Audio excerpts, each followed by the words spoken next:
The Emission Trading Scheme. Global warming. Sea levels are on the rise. The weather is becoming increasingly more extreme and unpredictable. Species after species face extinction, and severe water shortage threatens dry regions. All of these are direct consequences of our greenhouse gas emissions, and a trend we must stop now. Tradable carbon units are one of the most effective weapons in the battle for a better environment. But what is a carbon unit? A carbon unit is a permit to emit 1 ton of CO2.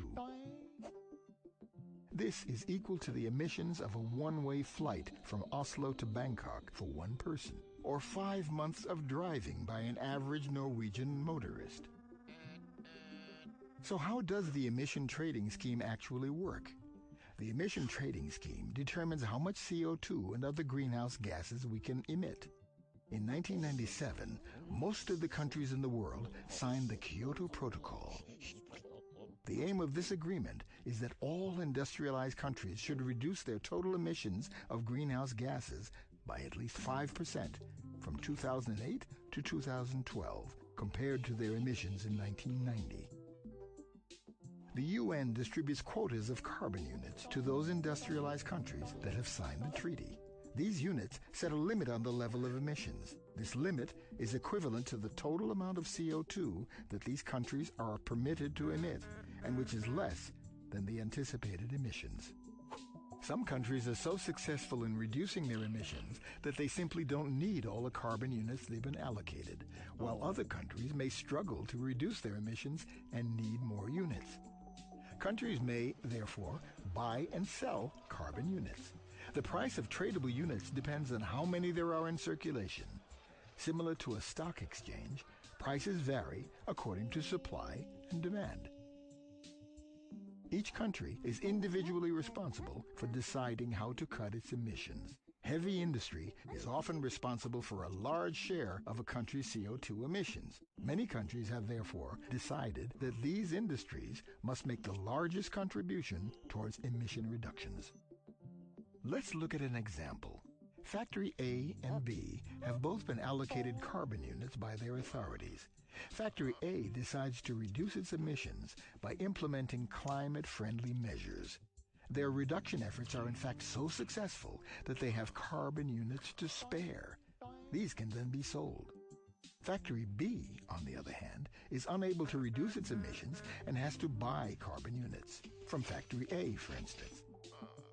However, Factory B can also cover its emissions by investing in CO2 reducing measures in Factory C, which is located in a developing country.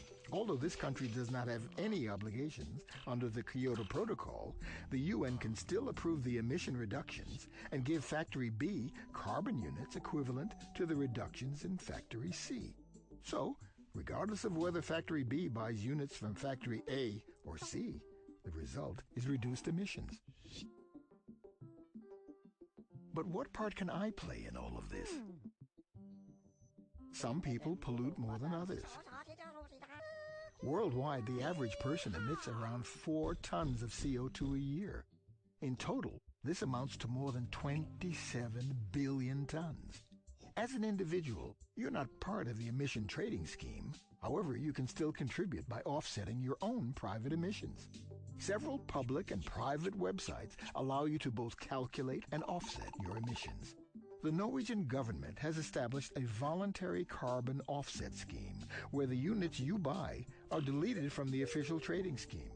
For every ton offset, there will be 1 less unit available in the UN's emission trading scheme. As the price of units increases, it pays for the industry to work harder at reducing emissions. In other words, polluting becomes more expensive. Imagine if all Norwegians did the same. Tradable carbon units are one of the most efficient weapons in the battle for a better global environment. It is now more important than ever that more countries sign up, that industries are held accountable, and that each and every one of us does what we can to reduce emissions. time for action is now.